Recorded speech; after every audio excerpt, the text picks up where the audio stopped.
कि हमारा एक भाई वहां तड़प रहा है, उसकी मौत हो चुकी है, और उसके बाद भी कांग्रेस पार्टी के नेता इतनी ओछी राजनीति कर रहे हैं कि भाषण, पुलिस को शिकायत नहीं दी गई, पुलिस को सूचना तक नहीं दी गई।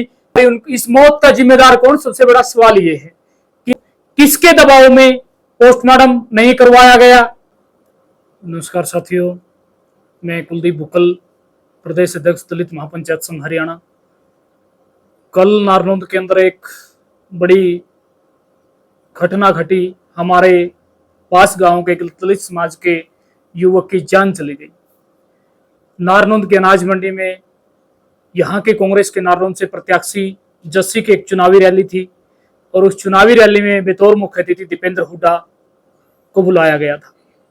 और उस रैली के अंदर जिस तरह से मैं बता रहा हूं कि बास गांव का हमारा दलित समाज का, चमार समाज का एक युवक बिरभान, वो भी आया हुआ था पूरे परिवार सहित, और करंट लगने से उसकी मौत हो गई। बड़ी दुखदाई घटना है। मैं भाई को सबसे पहले तो श्रद्धांजलि अर्पित करता हूं, और मेरी संवेदनाएं पीड़ित परिवार के साथ है। और मैं अभी पीड़ित परिवार से मिलकर आ रहा हूं।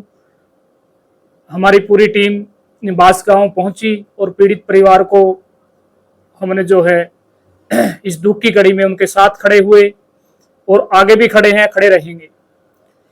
लेकिन राजनीति को एक दूर रखते हुए इस मामले पर 3-4 सवाल जरूर खड़े होते हैं। सवाल ये खड़े होते हैं, वीडियो वायरल है और वीडियो में साफ है कि हमारे बिरभान भाई की मृत्यु हो चुकी थी, उसके बाद भी यहाँ कांग्रेस के प्रत्याशी ओछी राजनीति करते रहे, वोटों की अपील करते रहे, जो बड़ी दुखदाई घटना है। उसके बाद कई वक्ताओं को बुलाया गया। हमारे भाई की मृत्यु के बाद डेड बॉडी वहां अनाज मंडी के उस रैली के अंदर थी। उसके बाद हरियाणा के सांसद रोहतक से दीपेंद्र हुड्डा को बुलाया गया। उन्होंने मंच से भाषण दिया, वोटों की अपील की, और इस वायरल वीडियो में स्पष्ट दिख रहा है कि भाई इसको हॉस्पिटल ले जाओ, हॉस्पिटल ले जाओ। हॉस्पिटल ले जाने में देरी की गई, क्यों की गई? सबसे बड़ा सवाल यह है।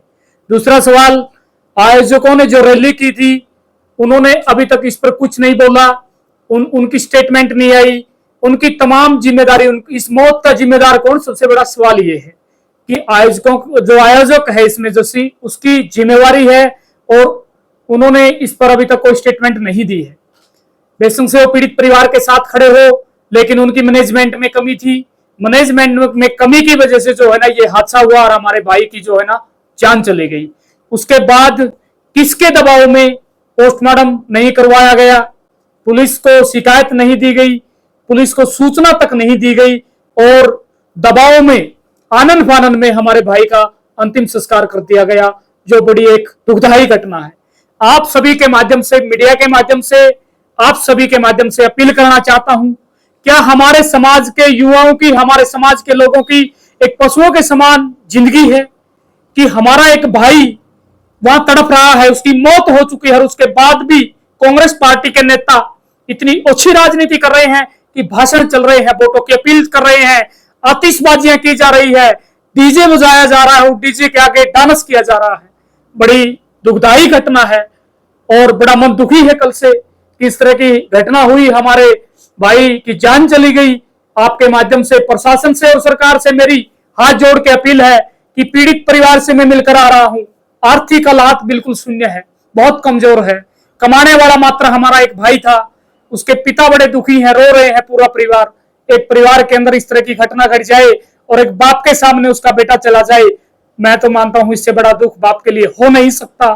तो प्रशासन से, सरकार से अपील है कि पीड़ित परिवार को जो है 50 लाख रुपए मुआवजा और एक सरकारी नौकरी तत्काल प्रभाव से दी जाए, और जिन लोगों जो आयोजक थे उनके खिलाफ कार्रवाई की जाए, क्योंकि उनकी ड्यूटी बनती है और उनकी जिम्मेवारी बनती है, और उनकी जिम्मेवारी थी कि उनकी रैली के, उनके कार्यक्रम के अंदर इस तरह की घटना घटी। इन सभी बातों को आपके बीच में मैंने रखा है, और मेरे युवाओं को भी संदेश है कि इस तरह की चीजों से, इस तरह की जगहों से जाने में बचें और अपने आप को सेफ रखें। और साथियों, बता देना चाहता हूं कि हमारी पूरी टीम, दलित महापंचायत संघ की पूरी टीम और समाज के लोग बिरभान भाई के पीड़ित परिवार के साथ खड़े हैं। हर हाल में उनको न्याय दिलाकर रहेंगे। नमस्कार। उसका पोस्टमार्टम हुआ जी? वो किस दबाव में नहीं हुआ, यही तो बात है। सरकार की तरफ से जो योजनाएं मिलनी चाहिए थी उसको, जो कंपनसेशन मिलना चाहिए था, वो पोस्टमार्टम के बगैर कैसे मिलेगा? उस गरीब परिवार का बेटा तो चला गया, लेकिन आर्थिक हालात से भी उसको कमजोर करने का ये षड्यंत्र रचा गया। मैं बड़ा इस घटना को निंदनीय घटना मानता हूं।